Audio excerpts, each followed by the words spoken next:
Hi, welcome to Jeweliyana's Kitchen. Today on the menu is the first on the 12 Days of Xmas playlist, and we are making tart bars.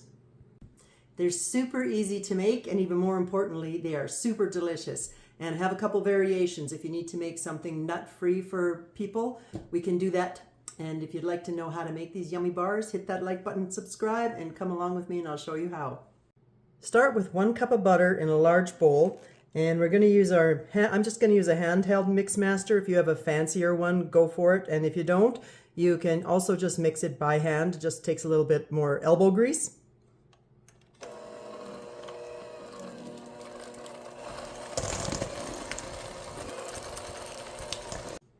Once we have the butter mixed up, nicely creamed, we want to add 2/3 a cup of icing sugar and 2 cups of flour. But we want to sift it, so you gotta use your sifter and add that just like so.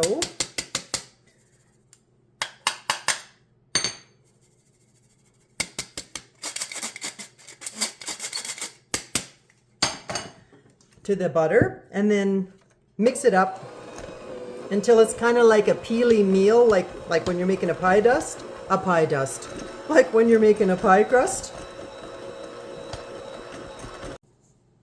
So you can see we have a nice mixture where it's all just well blended, and we're going to put that into our baking pan and get it in the oven. Speaking of pan, you want to put it in a 9x13 baking pan. You can see mine's had many years of delicious treats baked in it. And we're going to line it with a piece of parchment paper.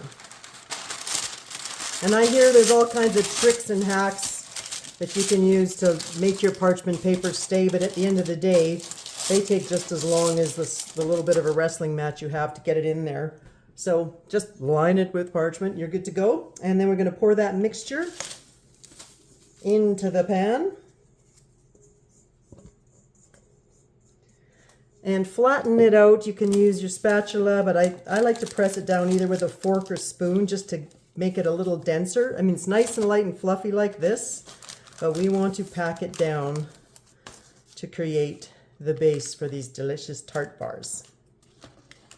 I promise you it's going to be worth all this hardly any effort when they're done. So spread them around, and then I just use a fork quickly to pat it down.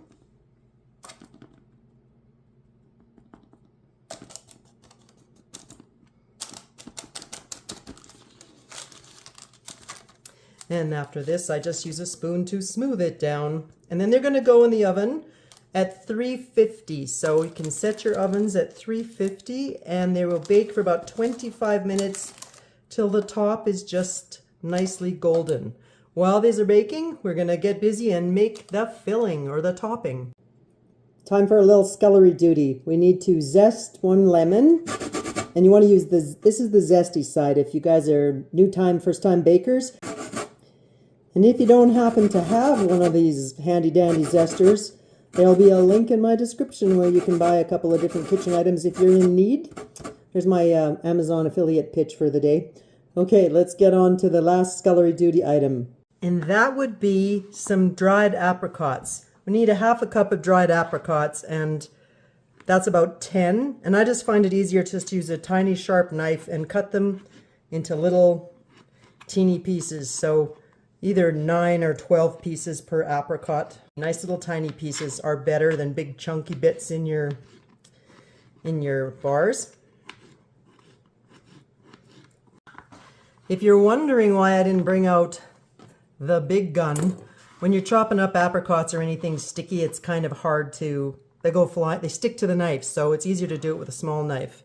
So there we go, we have a 1/2 cup-ish of chopped apricot, and we also are going to use a 1/2 cup of cranberries, dried cranberries, and if yours happen to be kind of big and juicy like mine are, I wouldn't use a little knife and take all day cutting a bunch of cranberries.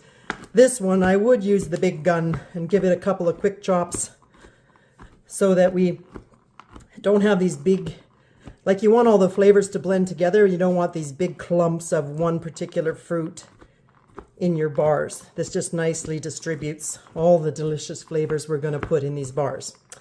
So those are good to go. Let's put it all together. I'm going to make the recipe with the full-on nuts version, so I'm going to be using half a cup of slivered almonds, or you can use sliced almonds, and then a half a cup of chopped pecans. If you're making this for someone who has a nut allergy, just sub that out and make it pumpkin seeds, or you can even use sunflower seeds. We've got all the fruit chopped now, so we're just going to make the creamy base. And you want to, in a smaller bowl, add a half a cup of corn syrup. So we'll get that in there.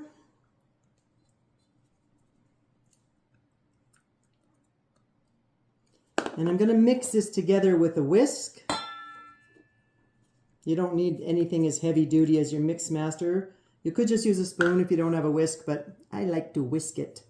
So half a cup of corn syrup and a half a cup of melted butter.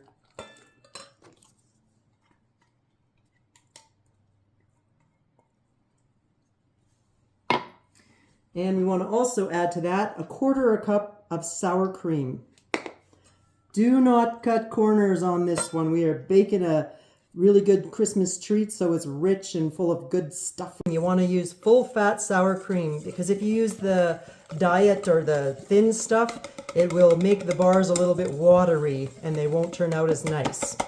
So we want to whisk those 3 ingredients together and add the lemon zest. And I'm going to whisk it a little bit more until it's kind of airy, and then we're going to add the fruits and nuts.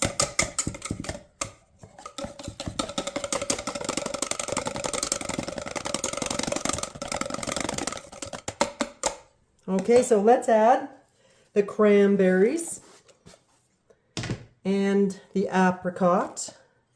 We're also going to add a half a cup of golden raisins. And I mentioned I'm doing the full nut version, so I'm using a half a cup of sliced almonds today and half a cup of pecans.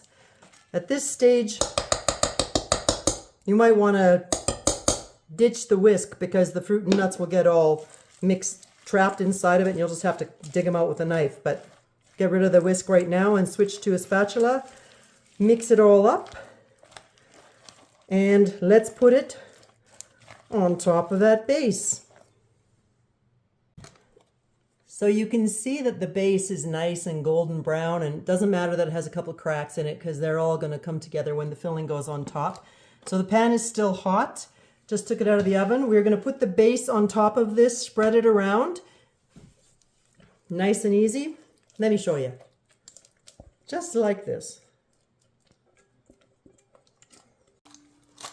Just spread it around evenly, and then we're going to pop it back in the oven for another 30 minutes until the top is all bubbling. That's how you know it's done. It's going to bubble on the sides before the middle, but just kind of balance it because you want it bubbly and melted in the middle too.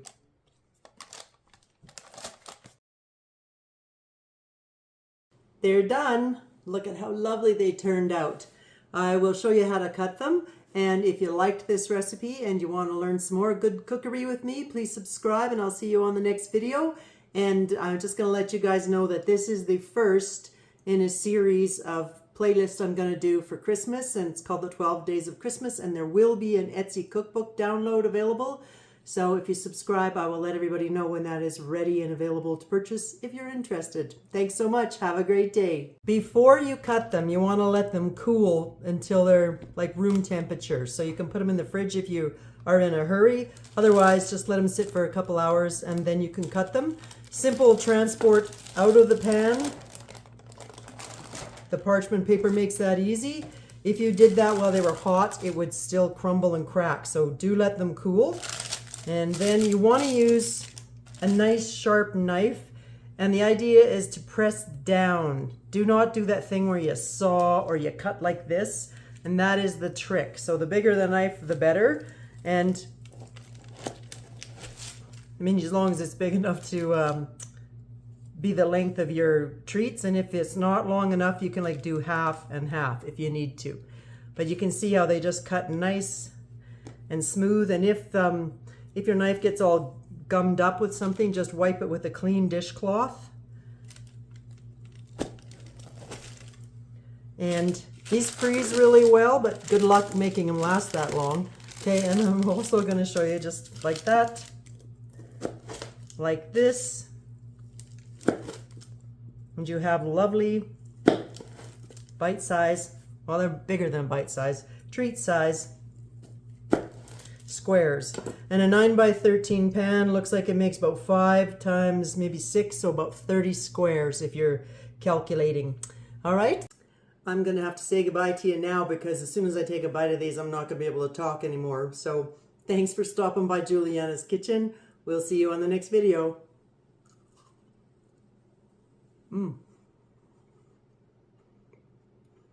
You're gonna love them.